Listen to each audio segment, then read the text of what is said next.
السلام عليكم ورحمة الله وبركاته. أهلا بكم في قناة بيتك أجمل مع مروة. قبل ما أبدأ معاكم الفيديو متنسوش الصلاة على الرسول، اللهم صل وسلم وبارك على سيدنا محمد عليه أفضل الصلاة والسلام. الفيديو بتاع النهاردة يا بنات مشتريات، وهنعمل مع بعض كده فطير وحاجات حلوة.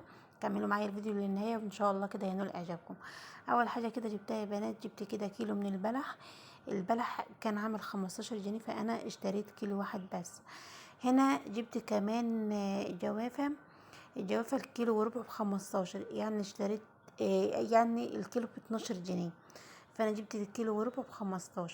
الجوافة حلوة طبعا. كان في نوع تاني ب10، بس كانت الجوافة يعني ايه اللي هي طرية شوية، مع يعني فيها حاجة كده في الجنب مش عارفة ايه.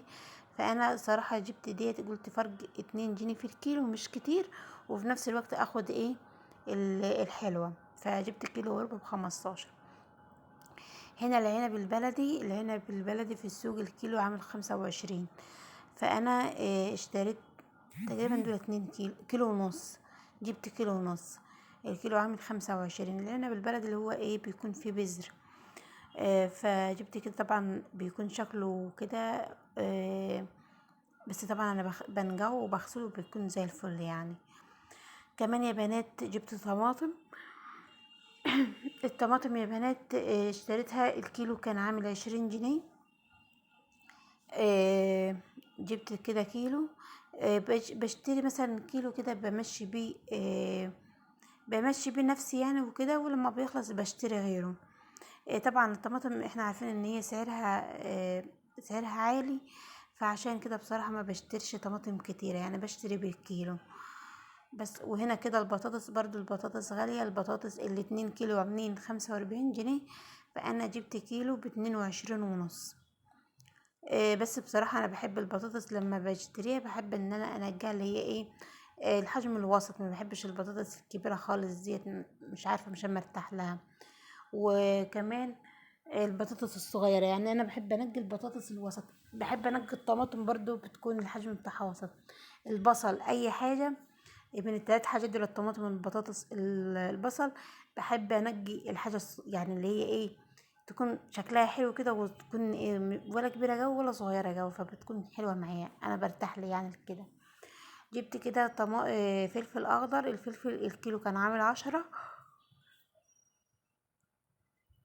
برضو اشتريت كيلو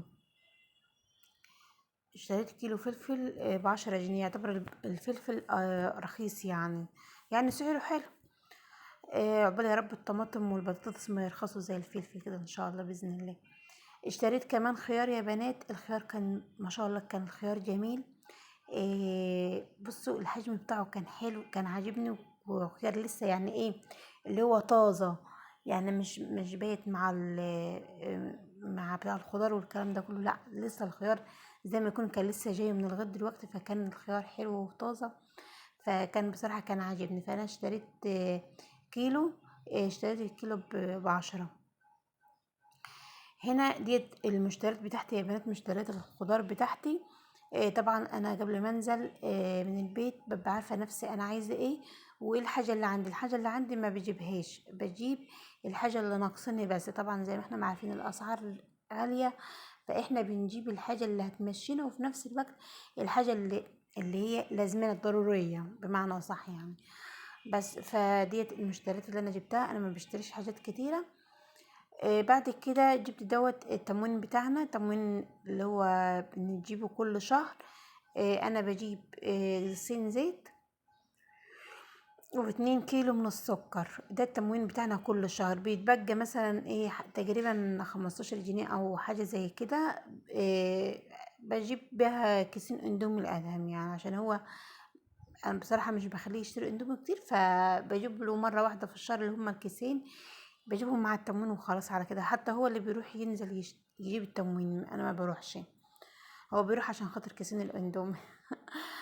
بس خلاص كده يا بنات، ديت المشتريات بتاعتنا البسيطة من الخضار طبعا، وعرفتكم الاسعار اللي انا اشتريت بيها.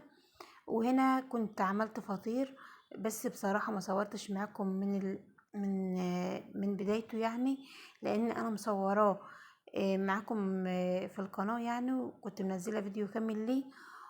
وقلت يعني مش هغلس عليكم يعني وكده والفيديو يبقى طويل، فحبيت ان انا اودي اصور بس مقاطع معاكم من يوم، يعني بوريكم انا يومي بيكون ماشي ازاي. ففي الوقت دوت انا بصراحه كنت عايزه اعمل غدا، وكنت يعني اللي هو ايه، زي ما احنا ما عارفين حيرة كل يوم هنتغدى بيه الكلام ده كله. فقلت خلاص انا هعمل شويه فطير.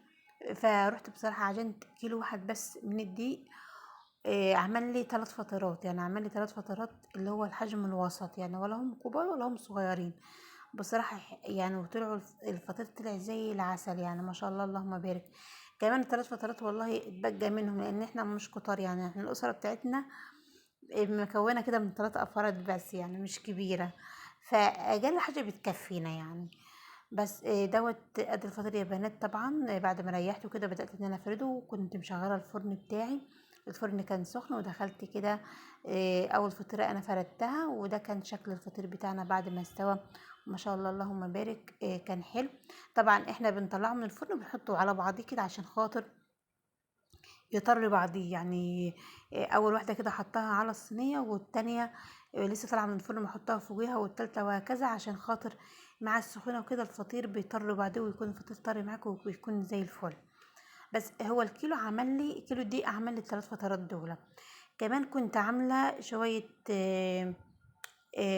جراجيش كده، كانوا حلوين برضو. عملت كيلو واحد، يعني قلت ايه اللي هو حاجة تكون في البيت بصراحة بتسند كده وبتكون حلوة الجراجيش ديت بتنفع في ايه، شو مع كوباية شاي. مثلا جينا بالليل كده مثلا، احنا مش بنتعشى يعني بصراحة، مش من الناس العشاء حاجة أساسية.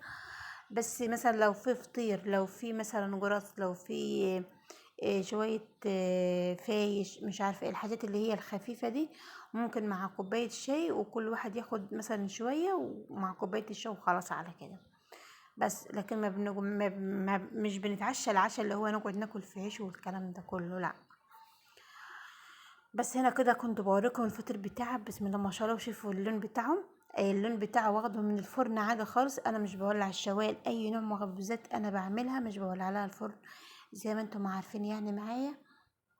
ودوت اللي ديت الجراجيش اللي انا كنت عاملاها، كنت عامله كيلو واحد بس. عملت كيلو فطير وعملت كيلو من الجراجيش. قلت ايه بيكون حلو يعني زي الفل ما شاء الله. وطبعا عاملاه ساده، يعني انت لو حابه تحشيه ممكن تحشيه عادي ملبن او عجوه براحتك. بس انا بصراحه كنت حابه ان انا اعمله كده ساده عشان بيكون حلو مع الشاي، مع كوبايه شاي كده بيكون زي الفل. ما شاء الله اللهم بارك. الكيلو عمل لي كميه محترمه، يعني مش وحشه. كمان بيكون اوفر من ان انا اشتريه من بره. يعني كمان انا ما بعملش يا بنات كميات كبيره. ليه؟ مثلا لو هعمل جرس بعمل كيلو واحد بس. فطير مشلتت برضو كيلو من الدي مثلا بعمل مثلا جراجيش زي كده بعمل برضو كيلو واحد. ليه؟ ما بعملش كميات، لان انا مثلا عادي ممكن يخلص اعمل غيره. فاهمه؟ فاهميني يعني، اللي هو عشان يكون الحاجه طازه يعني جديده معايا. مثلا الكيلو زي ده يقعد عندي مثلا يومين 3 ايام 4 على حسب ما يقعد يخلص. اعمل صنف تاني مختلف، يعني اعمل مثلا غرز بالسكر، اعمل مثلا اغير، اعمل منين بالعجو، اعمل شريك، وهكذا. بس اللي هو ايه، ممكن كل اسبوع اعمل نوع، او كل مثلا 4 ايام اعمل نوع مختلف عن النوع اللي انا كنت عاملاه. فعشان كده انا ما بكترش وما بعملش كميات كبيره، بعمل كيلو واحد بس. هنا كمان كنت عملت فول، دمست فول. برضو من الفول من الحاجات الاساسيه بالنسبه لي، ان انا بعملها على طول وبخليها عندي في التلاجة بتنفعنا في فطار. في يوم اكل شعبي عادي بعمل برضو فول مع مثلا باذنجان مع بطاطس مع يعني فلفل مثلا مجلو الكلام ده كله. فبرضو الفول برضو من الحاجات الاساسيه عندي في البيت. فحاجات كده بسيطة اهو، يعني مثلا شوية فول، شوية جايبة طبعا خضار. عملت الفطير مشلتت